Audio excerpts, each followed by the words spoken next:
ఎన్టీఆర్ జిల్లా పెనుగంచిప్రోలులో చిన్నారులకు viral infection సోకడం కలకలం రేపుతోంది. పలువురు చిన్నారులు కాళ్లు చేతులపై బొబ్బలు రావడంతో తల్లిదండ్రులు ఆందోళనకు గురవుతున్నారు. ఈ విషయం తెలుసుకున్న మంత్రి సత్యకుమార్ యాదవ్ జిల్లా వైద్య ఆరోగ్య శాఖను అప్రమత్తం చేశారు. వ్యాధి నిర్ధారణ పరీక్షలు నిర్వహించి నిరంతర వైద్య సేవలు అందించాలని అధికారులకు ఆదేశించారు. అలాగే ఇన్ఫెక్షన్ సోకిన చిన్నారుల్ని జిల్లా వైద్య శాఖ అధికారి సుహాసిని పరామర్శించారు.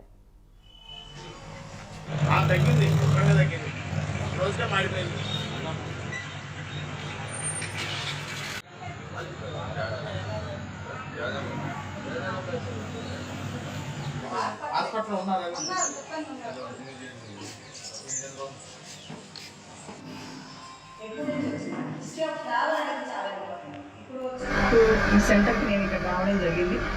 సో ఇక్కడ ఒక చిన్న బేబీకి 10 నెలల బేబీకి సో ఒక ఒంటి మీద చిన్న చిన్న దద్దులు కూడా కాదు, వాటి నీటి బొబ్బల్లాగా వచ్చినాయన్న విషయం నాకు తెలిసి వెంటనే నేను మార్నింగ్ ఇక్కడికి వచ్చాను. వెంటనే వాళ్ళ ఇంట్లోకి వెళ్ళి వాళ్ళని కూడా చూడటం జరిగింది. నేను అడిగినప్పుడు వాళ్ళు ఏంటంటే వాళ్ళు ఖమ్మం దగ్గర గార్లా అనే విలేజ్కి పండక్కని వెళ్ళి ఆ పండగ రోజు అక్కడ ఉండి ఆ తర్వాత ఇక్కడికి వచ్చిన తర్వాత ఆ బాబుకి జలుబు దగ్గు వచ్చి తర్వాత ఇలా కొంత అబ్జర్వేషన్ కోసం మేము జీజేహెచ్ పంపించాం. ఆ జీజేహెచ్లో అడ్మిట్ అయ్యాము. గుర్తించారు మేడం? ఇప్పటి వరకు అయితే వాళ్ళ ఇంట్లో ఒక పాప ఆ పాపే. ఇక ఇప్పుడు సర్వీలెన్స్ జరుగుతుంది కాబట్టి సర్వీలెన్స్ అయిన తర్వాత ఏదైనా ఉంటే మనకు అప్పుడు తెలుస్తుంది.